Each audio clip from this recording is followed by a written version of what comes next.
First of all, thank you so much, Titi, for joining us at Connected. And could you tell us a little bit about yourself, please? I'm Titi Lee. I'm a comedian. I'm American born Taiwanese. So I live in LA. I've been doing stand up here for 10 years. And I recently came back to Taiwan for about a month to run my hour. And yeah, I'm excited to talk about all the topics we're going to talk about today. Have you ever been asked by an event organizer to avoid certain topics?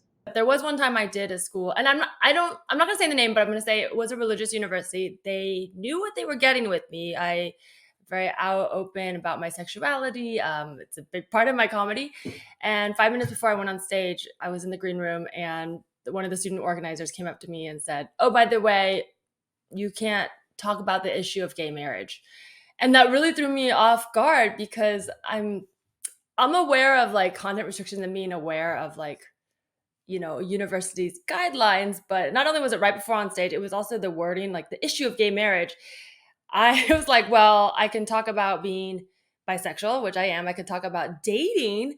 I can talk about marrying a man, I guess. I can talk about divorcing a woman, maybe, but I can't talk about the issue of gay marriage. And so that is what I did. I ended up hinting at it in my set and mentioning that, I date men and women. I'm not yet married, and just really driving that in. And it actually ended up going better with the audience. Now, moving on to late night experience and different regulations in the US. Can you share your experience with what can and cannot be said or shown on television?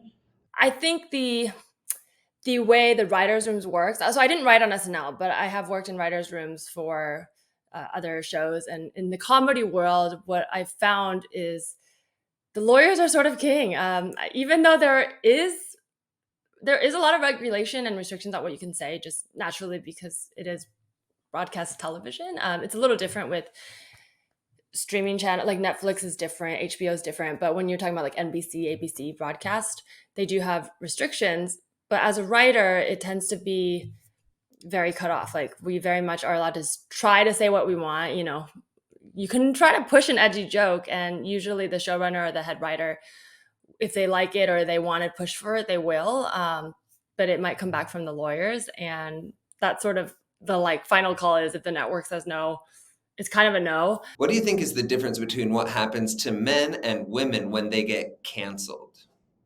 Women are just historically more attacked for existing. So if you're existing in media, on TV, on film, on the internet, you're just going to be more used to being scrutinized for what you're saying or doing. Whereas traditionally, I don't think that's the case for all male comedians. And because of that, I think the men have been more vocal about the effects of cancel culture and are a bit more afraid of cancel culture and have created more initiative to, I guess, cancel culture.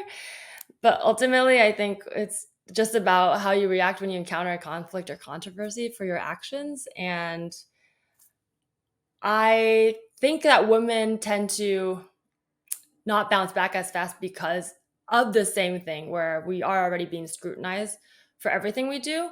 So one mistake tends to take you out of the running. Whereas like Jenny Slate, we were talking about censorship in SNL earlier. She said the F word on her first SNL, and she was canceled, literally taken off the show. Whereas men can make mistakes like that and they tend to be forgiven more. And, I don't want to just say it's sexism. There's a lot more nuance to it. But in terms of who experiences it, I think men are more afraid of it. But I think women feel the effects of it more when it does happen to them. And in terms of censoring ideas, I would say it's less political, but there is a lot of censorship in terms of what is going to be promoted.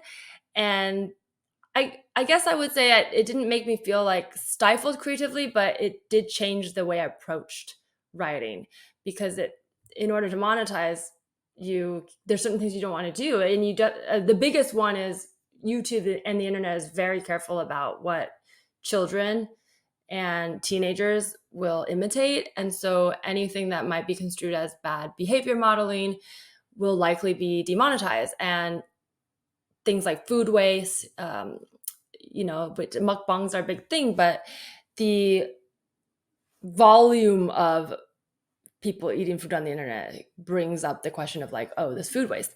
And so it's funny, I never think about that as self-censorship, but in a way it is, because it does force you to think within a box and think about how someone's going to view the end product. And then you are losing out on the message, right? So, in modern media, aside from television, platforms like YouTube don't have outright censorship, but creators often have to filter their material in order to get monetized on those platforms. What's been your experience with that, and what does it mean for the comedy industry as a whole?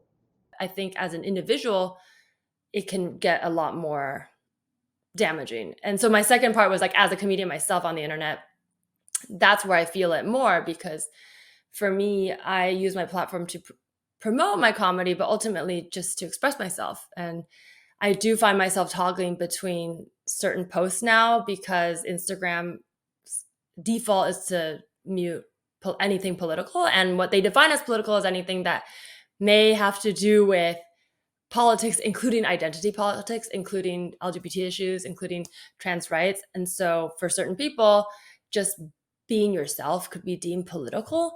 And that to me does feel like self-censorship. And that I think is a bit more alarming. But I do think those two things come in the same ballpark. Is there anything else you'd like to add on as a kind of sign out or at the end there? Funny, you don't have to be funny. You can keep trying. There's people who've been in it for years and have never written a joke, right? That's true everywhere.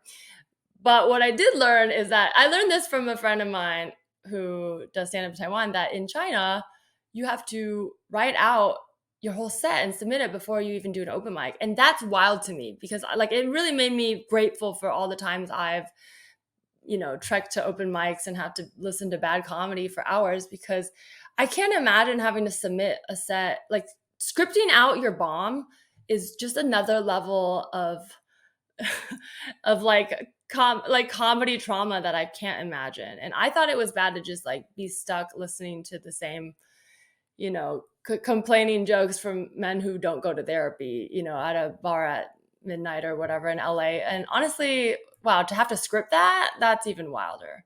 So there are a lot of things that I'm like, okay, I don't realize what we have until I see other options. So ultimately, I feel like comedy is, I don't know, I just want to keep pushing to say whatever I want. And if I make people mad, all I gotta say is cancel me, daddy.